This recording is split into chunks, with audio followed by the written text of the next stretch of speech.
제가 제발 말씀드린 요한계시록을 이상하게 해석하지 마시고 제가 강의한 내용들이 있습니다. 뭐 옛날에도 666, 또 요즘 뭐 비트코인 가지고 또 그래요.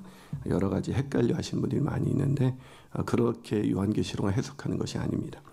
그래서 이 남은 자에 대해서 되게 많이들 오해를 하는데 박영선 목사님은 다시 보는 로마서에서 남은 자를 14만 4천에 속한 자, 이마에 다윗의 별이 있는 자, 이런 식으로 나누기 시작하자 우리는 전부 바보가 되어버렸습니다. 지금 내가 하나님의 자녀로 붙들려 있다는 사실에 대한 이해와 누림은 전혀 없이 말입니다. 그러니까 남은 자에 대해서 자꾸 뭐 이스라엘 어떤 민족이 마지막 때 돌아올 게 뭐 이런 식으로 막 수수께끼 풀듯이 성경을 이렇게 풀어가니까 이 남은 자에 대한 것은 바로 저와 여러분의 얘기거든요. 근데 저와 여러분의 이야기인데 그것을 잘 이해하지 못하니까 하나님의 자녀로 우리가 붙들어 살아가는 놀라운 그 축복에 대한 이해가 전혀 없이 그렇게 살아가는 안타까운 일들이 벌어지고 있는다는 거죠. 오늘 본문은 남은 자에 대해서 얘기하죠. 27절에 남은 사람만이 구원을 얻을 것이다. 그렇다면 남은 자는 어떤 자들일까요? 첫 번째로 남은 자는 하나님의 자녀라 불릴 수 없었던 자들입니다. 하나님의 자녀라 도저히 불릴 수 없었던 그런 자들입니다. 오늘 보면 24절을 세 번역으로 보니까 하나님께서는 우리를 부르시되 유다 사람 가운데서만이 아니라 이방 사람 가운데에서도 부르셨습니다. 라고 기록되어 있습니다. 남은 자는 구원받은 유대인뿐만 아니라 구원받은 이방인들까지 포함한다라고 말을 하고 있는 거죠. 즉 로마 교회 성도들이 그랬습니다. 로마 교회 성도들은 유대인들로만 이방인들로만 구성된 것도 아니었고 유대인으로만 구성된 것이 아니라 그들이 섞여 있었습니다. 그런데 이방인들이 구원받은 것에 대해서 오늘 본문은 이방 사람 가운데에서도 부르셨습니다. 여러분은 물론 이방 가운데서 요즘 예수 믿는 사람 많으니까 우리도 그런 사람이니까 뭐 당연한 거 아니야 이렇게 생각할 수 있는데 그 당시 이방인들이 구원을 얻는다는 것은 있을 수 없는 일이에요. 왜냐하면 유대인들만이 하나님의 백성이고 이방인들은 버림받은 백성이라는 것을 다 받아들이고 심지어 이방인들 자신들까지도 받아들이고 있는 상황이었기 때문에 이방인이 구원을 받는다는 것은 그것은 불가능한 일이다라고 말할 정도의 그런 일이 일어난 것을 지금 사도 바울이 기술을 하고 있는 것입니다. 아니 선민이 아닌 이방인들이 어떻게 하나님의 자녀가 될 수가 있어? 그게 말이 돼? 라는 질문이 생길 수밖에 없어요. 이 본문을 그 당시 교인들이 읽었다면. 왜요? 그들은 이스라엘 백성들은 자신들만이 하나님의 선택을 받을 수 있는 그런 가치가 있는 민족이라고 생각했거든요. 그래서 이스라엘 민족은 자기들의 하나님의 백성으로서 율법을 철저히 준수하고 성전에서 예배를 철저히 드리면서 하나님을 위해서 구제를 비롯해서 금식 뭐 이런 것들을 철저하게 지켜냈던 사람들이기에 자신들만이 하나님의 백성이 될 그 자격이 있다고 생각을 한 거예요. 여러분 오늘날 우리가 하나님의 그 자녀가 된 자격이 있다고 생각하죠. 왜요? 우리는 믿음이 있으니까.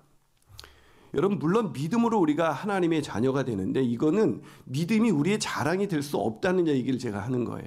믿음이 저와 여러분의 자랑이 되고 나는 믿음이 있고 쟤는 없어 이런 식으로 그래서 나는 믿음이 있어서 이렇게 복을 받았는데 쟤는 믿음이 없네 이런 식으로 이해를 하면은 그것은 오늘 본문을 제대로 이해한 게 아니에요. 여러분 우리는 우리가 구원받은 것 자격이 있어서 내가 남다른 믿음이 있기 때문에 다른 사람이 안 믿을 때 나는 믿었기 때문에 나는 구원을 받은 것인가? 여러분 그렇다면 그 믿음이라는 것조차도 내가 구원받게 하는데 내가 뭐 많이 기여한 것은 아니지만 그래도 좀 일부분은 좀 기여한 뭔가가 있겠지라는 그 전제가 돼버리는 거예요. 여러분 그래서 우리가 행위가 남달라서 이렇게 착각합니다. 어느 날 신앙생활 하다 보면 예수 안 믿는 사람들이 그 크리스찬 교회 다니는 사람들을 볼 때 진짜 웃기는 짬뽕인 거죠. 왜냐하면 똑같이 욕심도 많고 오히려 더 무례하고 막 그런데도 마치 자기들은 신앙이 있어가지고 남들보다 좀 더 어떤 영적으로나 뭔가 우월한 존재라는 이런 생각들을 갖고 있는 거죠. 정말 우리가 그래서 구원받은 걸까? 그게 우리가 가진 남다른 믿음일까? 아니에요. 그래서 오늘 바울은 호세아서를 인용합니다. 오늘 보면 25절과 26절 세 번역으로 같이 한번 읽습니다. 시작. 그것은 하나님이 호세아의 글 속에서 하신 말씀과 같습니다. 나는 내 백성이 아닌 사람을 내 백성이라고 하겠다. 내가 사랑하지 않던 백성을 사랑하는 백성이라고 하겠다. 너희는 내 백성이 아니다 하고 말씀하신 그곳에서 그들은 살아계신 하나님의 자녀라고 일컬음을 받을 것이다. 아멘. 이게 호세아서 2장 23절과 호세아서 1장 10절을 인용한 것입니다. 그렇다면 호세아가 말한 하나님의 백성이 아니었던 자를 하나님의 백성이라고 하시고 사랑하지 않던 자들을 내가 사랑하겠다 했던 그 사람들이 어떤 사람들입니까? 1차적으로 바로 그 당시 이 호세아 선지자의 말씀을 선포된 이 예언을 들었던 북왕국 이스라엘 사람들입니다. 북왕국 이스라엘 사람들은 선민이죠. 그러니까 오늘날로 말하면 나는 구원받은 하나님의 백성이야 라는 하나님의 자녀야 라는 구원의 확신을 가지고 있는 사람들입니다.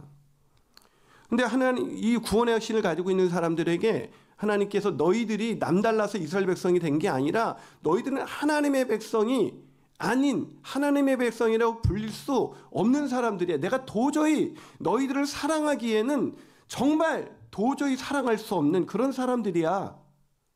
이 얘기를 하고 있는 겁니다. 여러분, 그러면 왜 하나님께서 북왕국 이스라엘 백성들을 하나님의 백성이 너희들은 아니었어, 하나님의 백성이 될 만한 사람들이 아니었어 이렇게 말을 했을까요? 그 당시 북왕국 이스라엘은 요아스의 아들 여로보암이 왕이 되어서 권력을 잡았는데 이 여로보암이 그 북왕국 이스라엘의 권력을 잡았을 때 북왕국 이스라엘이 정치, 경제, 문화적으로 가장 잘 나갈 때였어요. 엄청나게 잘 나갈 때였습니다. 가장 화려한 전성기, 북왕국 이스라엘 속에서 가장 화려한 전성기를 구가할 때였습니다. 일이 전혀 풀리면서 대부분의 북왕국 이스라엘 사람들은 우리가 하나님의 백성이다 보니까 일이 다 잘 술술 풀려 나가고 있구나. 자, 하나님께서 복 주셔서 만사 형통이 되고 있어. 이렇게 믿고 있을 때였단 말입니다. 그런데 여러분, 그런 그들에게 그들은 하나님의 은혜를 입어서 하나님의 백성이 있다 보니까 하나님의 축복을 받아 모든 게 다 술술 풀려가고 있어. 이러고 있는데 하나님은 너희들 내 백성이 아니야. 내 백성은 그런 모습이 아니야 라고 말을 하고 있는 거예요. 여러분, 왜일까요? 여러분, 만사형통 해보시면 알아요. 하나님 떠나게 돼 있습니다. 다들 그 경험이 없죠. 이게 만사형통이 안 돼 보니까 이게 그런가 그러는데, 제가 목사로서 꽤 오랜 시간 이제 뭐 저도 이제 또 한 해가 지났으니까 이제 육자에 더 가까워지지 않았습니까? 보면은 이 잘 돼서 하나님 믿는 사람 저는 본 적 없어요, 거의.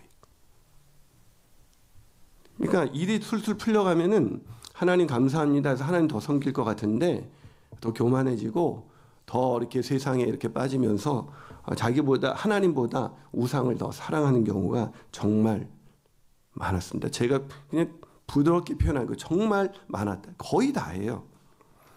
여러분, 그런데도 그 당시 북왕국 이스라엘 사람들은 만사형통이 하나님의 축복이라는 이 기복주의에 빠져서 종교적인 열심으로 자기들의 율법을 열심히 지켰더니 하나님이 이런 복을 주셨다.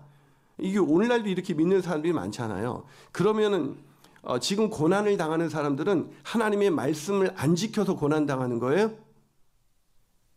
아니, 이 본문을 지었던 사도 바울은 말씀대로 안 살아서 그렇게 살면서 고린도서에서 그냥 죽음의 위험을 겪고 막 추위야 헐벗음과 그런 거에 떨었어요? 아직도 이걸 받아들이지는 못해요. 하나님이 축복하시면은 만사형통, 하나님이 뭐 고난은 뭐 하나님의 뭐 심판, 뭐 하나님의 저주, 뭐 이런 식으로 생각하는 거죠. 여러분, 이 기복주의에 빠진 기복주의와 율법주의는 동전의 앞뒷면과 같다 그랬어요. 그래서 이 율법을 열심히 지키면 하나님이 내가 믿는 신이 복을 줄 거다. 이게 율법주의와 기복주의예요. 이건 짝이에요. 그래서 그들은 이제 만사형통하니까 종교적인 우월감을 가지면서 그들은 실제로 하나님보다 우상을 더 사랑했는데 하나님을 떠났다고 생각하지 못했습니다. 누구보다도 하나님의 백성이라는 자부심이 하늘을 찌를 때였습니다. 그때 하나님께서 호세아를 보내서 그들의 실제 모습이 웬만큼 말로 해서는 듣질 않으니까 실물 교육시켰는데, 이 호세아가 음탕한 여인인 고멜과 결혼해서 음탕한 자식들을 낳는 모습을 통해서 지금 이스라엘의 상태 너희가 이와 같아 라는 걸 보여준 것이 호세아서거든요. 그러니까 하나님께서 그 만사 형통에 취해서 율법주의에 기복주의에 쩌들어서 하나님을 떠나서 하나님의 백성이 아닌 자로 살아가고 있는 그들의 모습을 너무 안타까이 여기셔서 호세아를 통해서 예언하신 것을 오늘 사도 바울이 예언하고 있는 것입니다. 왜 그럴까요? 왜 그걸 끌어왔을까요? 로마서를 듣는 처음 사람들에게. 그 당시 이스라엘 백성뿐만 아니라 이방인들이 자기들이 구원받으니까 우리는 이스라엘과 달라. 이스라엘은 율법주의에 빠졌지만 우리는 믿음으로 구원을 받았어. 자기의 믿음을 뭔가 더 남다르고 더 대단한 것으로 자부심을 느끼면서 영적인 우월감을 가졌거든요. 여러분, 믿음은 하나님의 은혜로 말미암아 주어지는 하나님의 선물인 걸 믿으십니까? 선물 갖고 우월감 갖는 거는 그건 바보예요. 선물 받았으면 더 겸손히 감사해야 돼요. 선물 받았으면 선물은 나누라고 주는 거예요. 상이 아닙니다. 우리 믿음은 행위에 근거한 것이 아니라 전적인 하나님의 은혜로 말미암아 하나님의 선물로 주어진 것이, 하나님이 선물로 주신 것이 믿음이기 때문에 영적인 우월, 믿음을 가진 사람들이 영적인 우월감을 갖는다는 건 있을 수 없는 일이에요. 근데 그 당시 이방인들이 영적인 우월감을 갖기 시작했습니다. 우리는 구원받았어. 이스라엘은 구원받지 못했지만 우리는 구원받았어 라고 말하니까, 야, 너희들이 그런 자들이 아니었어. 이스라엘 사람들도 하나님의 백성이 아닌 그들을 하나님의 백성이 되게 하셨고, 도저히 사랑할 수 없는 자들을 하나님이 사랑하게 하신 것처럼 너희들도 그런 자들이었는데 하나님께서 믿음을 선물로 주셔서 구원받은 것이지 너희들이 남달라서 그렇게 구원받은 것이 아니야 라고 알려주신 것입니다. 그게 남은 자예요. 바로 저와 여러분이 남은 자입니다. 여러분, 저와 여러분이 지난 한 해 돌이켜보면 어떻게 살았습니까? 아니, 송구영신 예배 드리고 이제 주를 위해서 살겠다고 결단하지만 어쩌면 단 하루도, 단 한 시간도 철저히 내 자신의 어떤 안위와 내 자신의 기분과 내 자신의 감정이 더 중요하지 않아요? 저만 그런가? 도저히 하나님의 자녀, 하나님의 백성이라고 불릴 수 없는, 사랑하기엔 너무 상대를, 하나님을 힘들게 하는 저와 여러분을 하나님께서 전적인 은혜로 선택하신 게 남은 자라는 것입니다. 그래서 남은 자가 구원받는다는 건 뭔가 대단한 자들, 끝까지 자기 어떤 신앙의 정조를 지키고 뭔가 대단한 사람들이 구원받는다는 뜻이 아니라 도저히 하나님의 백성이라고 불릴 수 없었던 그런 자들을 구원하셨는데 그게 남은 자야 라고 알려주시는 겁니다. 그래서 그 박영선 목사님이 서두에 인용한 그 다시 보는 로마서에서 하나님이 엘리야에게 이제 열심히 내가 특심한데 주님, 하나님 나만 남았습니다 하는 엘리야에게 하나님께서 뭐라고 말씀하셨어요? 그 남은 자 7천이 있다. 너 안 보이지? 네 눈에는 막 열심히 특심한 사람 너밖에 없어 보이지? 내가 남은 자 7천이 있어. 이 7은 완전 수고예요. 1000은 끝없는 시간을 완료된 시간을 말하는 것입니다. 구원의 완성을 말하는 거예요, 7천은. 그래서 그거에 대해서 그 박영선 목사님이 이렇게 얘기합니다. 7,000명은 정결하여 가려 뽑은 사람을 의미하지 않습니다. 이런 컨텍스트 속에 감춰진, 우리의 현실 속에, 우리가 살아가는 현실 속에서 감춰진, 삼켜진 것 같고 아무것도 아닌 것 같은 하나님의 사람들이 있다는 것을 말하는 겁니다. 그 7천은.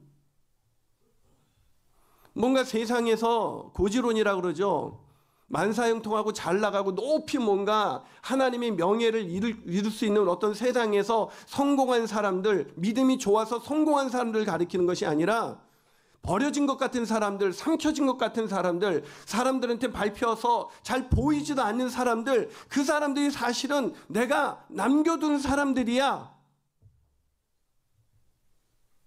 그 사람들이 남겨진 사람들이기 때문에 저와 여러분이, 정말 보잘것없는 저와 여러분이, 하나님의 백성이라고 불림당할 수 없는 저와 여러분이 오늘 여기 앉아서 이렇게 감격스럽게 예배를 드릴 수가 있는 것입니다. 우리가 남들보다 뭔가를 지난 한 해 열심히 하나님 섬기며 살았기 때문에 여기 있는 게 아니라 전적인 하나님께서 우리를 남겨두셨기 때문에, 하나님의 백성이라고 불릴 수 없는 우리를 백성이라고 부르셨고, 하나님께서 사랑할 수 없는 저와 여러분을 사랑해 주셨기 때문에 오늘 여기 있는 겁니다.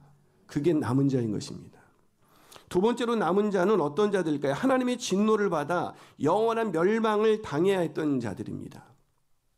말씀드린 것처럼 호세아가 견디기 힘든 결혼 생활을 하면서까지 하나님의 마음이 어떤지를 대언했지만 북왕국 이스라엘은 끝내 돌아오지 않았습니다. 결국 BC 721년에 아수르에 의해서 멸망을 당하고 만 거죠. 완전히 끝난 겁니다. 그런데 하나님께서는 완전히 끝난 것 같은 그들을 부르셔서 구원하신 것입니다. 우리는 다 끝났다고 말할 때 하나님은 아니라고 말합니다. 여러분, 인생에서 크리스천들이 놀라운 거는 넘어집니다. 무너집니다. 고난 때문에 넘어지기도 하고 내 죄 때문에도 넘어집니다. 그런데 넘어져도 우린 일어나게 된다는 겁니다. 하나님이 끝까지 포기하지 않거든요. 우리를 일으켜 주시거든요. 제가 지난 2023년 돌아보니까 진짜 나는 매일 넘어졌는데 하나님은 매일 일으켜 주신 것 뿐이었습니다.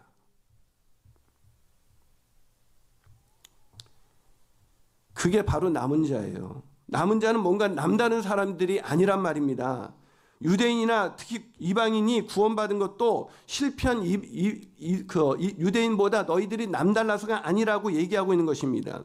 그런데도 그 당시 이방인들이 주께로 돌아오면서 이방인들 중에 자신의 믿음을 자랑하면서 나에겐 자신들이 저 사람들에게 없는 믿음이 나에겐 있었기 때문에 나는 구원받은 거야. 그래서 믿음을, 하나님의 선물, 은혜로 주어진 하나님의 선물을 또 하나의 자기의 구원의 조건으로 바꿔버린 겁니다. 여러분, 믿음은 구원의 조건이지만 조건이 아니에요. 이 말을 이해하세요. 믿음이 있어야 구원받지만 그것이 나에게서 나오는 것이 아니기 때문에 조건이 될 수 없다는 말, 이걸 또 알아들을 수 있나 모르겠네. 표현이 없으니까 이 광교 식구들은. 표현을 좀 합시다. 할렐루야. 예, 좋습니다. 그래도 끝까지 표현하지 않은 건 극단적 회피형. 이제 내가 이해해야지 뭐 어떻게. 그래서 바울이 이방인들에게 너희들이 남은 자, 구원을 얻은 자로 살아간 또 하나의 예를 들어주는데 그것이 이사야서의 예언입니다. 그게 오늘 본문 27절, 29절까지인데 메시지 성경으로 읽어볼게요. 이사야도 이런 사실을 역설합니다. 해변의 모래알 하나하나에 다 숫자가 매겨지고 그 합한 것에 하나님이 택하신 사람들이라는 라벨이 붙더라도 그것들은 여전히 숫자에 불과할 뿐 이름이 아니다. 즉 하나님이 선택했다 해서 다 이스라엘을 선민으로 부르셨다는 육적인 이스라엘이 아니라 영적인 이스라엘, 숫자가 아니라 이름을 불러서 하나님이 남은 자로 택하신, 부르심을 입은 자들이 남은 자들이 되었다. 그들이 구원을 받은 거다. 너희들이 뭔가 남달라서가 아니라 그 얘기를 하는 겁니다. 그러면서 하나님은 우리를 수로 세지 않으신다. 그분은 우리를 이름으로 부르신다. 아, 정말 감격스럽지 않아요? 하나님께서 김인환을 불러주는 거예요. 별로 안 감격스러워요. 뭐 김인환 부르든 받든지. 여러분, 내 이름을 부르세요, 하나님. 여러분. 그게 얼마나 우리 세훈 엄마가 송구영신 예배 때 그 1등 됐잖아요, 행운권. 뭐죠? 다이슨. 예. 근데 그걸 양보하고 나서 좀 속상해도 어떻게 괜찮았어? 뭐 괜찮았어? 뭐 억지로 양보한 거 아니야? 뭐 제 믿음의 수준이 거기까지니까. 그랬더니 자기는 이름이 불려진 것만으로도 하나님이 자기 이름 부른 것 같아가지고 너무너무 좋대요. 예. 그러면서 또 다른 교인이 있을 수 있어서 너무 감사하다. 사실 저하고는 좀 수준이 달라요. 하여튼. 이름을 부르신다. 산술은 그분의 산술, 이게 뭐예요? 우리가 얼만큼 행했냐 안 했냐, 이건 그분의 관심이 아니라는 거예요. 이사야는 앞날을 정확히 내다보며 이렇게 말했습니다. 능하신 하나님께서 우리에게 살아있는 자녀를 유산으로 남겨주지 않으셨더라면 우리는 유령 마을처럼 소돔과 고모라처럼 되고 말았을 겁니다. 이게 무슨 말이에요? 선민이라는 라벨이 붙였을지라도 우리가 구원받은 거는, 이스라엘 중에서 구원받은 사람들이 있는 것, 이방인 너희들이 구원받은 거는 하나님이 부르셔서 그렇게 된 거지, 너희들 하나님이 숫자로 세셔서 카운트하셨으면 우리도 다 소돔과 고모라처럼 멸망당한 마땅할 인간들이었어 라고 얘기하는 겁니다. 성경이 얘기해주고 있잖아요. 제발 성경 좀 보세요. 성경. 어제 이상한 설교 듣고 그냥 어떤 분은 이랬는데 어떤 분은 저랬는데, 그럼 제발 그 교회 가세요. 진짜 영적인 꼴을 제대로 먹으세요. 그러니까 제가 저는 우리 교회도 막 다른 사람들은 우리 교회 와서 설교 듣는 거 그렇게 좋아하지 않아요. 본인 교회 목자로 세우신 그 말씀을 통해서 들어야지. 여러분, 은혜로 택하신 사람들이라고 분명히 얘기하잖아요. 엘리야는 자기가 남은 것이 자신의 특심, 열심 때문이라고 생각했습니다. 근데 하나님은 아니라고 그러는 거예요. 네 눈에는 안 보이지 은혜로 택하신 사람들이. 근데 그런 사람이 7천이나 있어. 어마어마하게 있다는 겁니다. 딱 7,000명 있다는 뜻이 아니에요.